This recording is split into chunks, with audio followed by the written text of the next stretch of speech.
नमस्कार साथियों, आज हम आपके साथ एक बहुत ही बढ़िया टॉपिक शेयर करेंगे। शिक्षण, टीचिंग। शिक्षण क्या होता है? दी गई विषय वस्तु की जब एक अध्यापक विस्तृत रूप से व्याख्या करता है तो वे क्या कहलाता है? शिक्षण कहलाता है। शिक्षण अभिक्षमता क्या होती है? टीचिंग एप्टीट्यूड जिसे बोलते हैं। शिक्षण अभिक्षमता का अर्थ है कि अध्यापक शिक्षण सूत्रों, रणनीतियों, विषय वस्तु, तरीकों, बच्चों का ध्यान रखने आदि में कितना सक्षम है। ओके। एंड नेक्स्ट हमारा क्या है? टीचिंग के स्तर। लेवल कौन कौन से हैं हमारे? 3 लेवल हैं, स्मृति स्तर, बोध स्तर, चिंतन स्तर। इसको भी विस्तार से पढ़ते हैं थोड़ा सा। स्मृति स्तर क्या है? स्मृति स्तर में ऐसी परिस्थितियां उत्पन्न की जाती हैं जिससे छात्र पढ़ाई गई विषय वस्तु को आत्मसात कर सकें। इस स्तर पर प्रत्यास्मरण क्रिया पर जोर दिया जाता है। स्मृति शिक्षण के में संकेत अधिगम, श्रृंखला अधिगम पर महत्व दिया जाता है।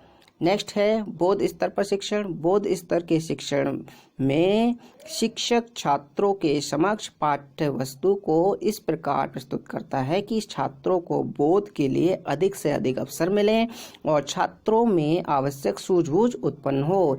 इस प्रकार के शिक्षण में छात्रों की सहभागिता बनी रहती है। यह शिक्षण उद्देश्य केंद्रित तथा सूझबूझ से युक्त होता है। चिंतन स्मरण स्तर पर शिक्षण।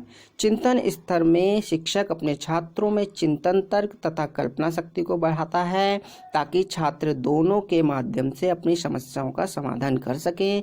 चिंतन स्तर पर शिक्षण समस्या केंद्रित होता है। इस स्तर में अध्यापक बच्चों के सामने एक समस्या उत्पन्न करता है और बच्चों को उस पर अपना स्वतंत्र चिंतन करने का समय देता है। इस स्तर में बच्चों में आलोचनात्मक तथा मौलिक चिंतन उत्पन्न होते हैं। नेक्स्ट है हमारा शिक्षण के चरण, फेसेस ऑफ टीचिंग। वो क्या है? नंबर 1 है पूर्व क्रिया अवस्था। इस अवस्था में क्या होता है? इस अवस्था में अध्यापक शिक्षण नियोजन करता है।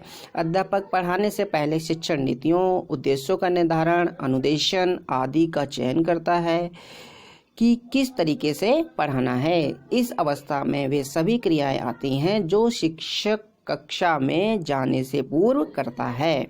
इसमें अध्यापक अपने शिक्षण को सफल बनाने के लिए चिंतन करता है। सेकंड है हमारी अंतः प्रक्रिया अवस्था। इस अवस्था में अध्यापक और छात्रों की अंतःक्रिया होती है, इंटरेक्शन होता है। अर्थात अध्यापक ने शिक्षण के लिए जो भी नीतियां बनाई हैं उन नीतियों से छात्र को अवगत कराना। दूसरे शब्दों में हम इनको पढ़ाना भी बोल सकते हैं। अध्यापक पाठ के विभिन्न तत्वों का वर्णन करता है, प्रश्न पूछता है और उत्तर सुनाता है।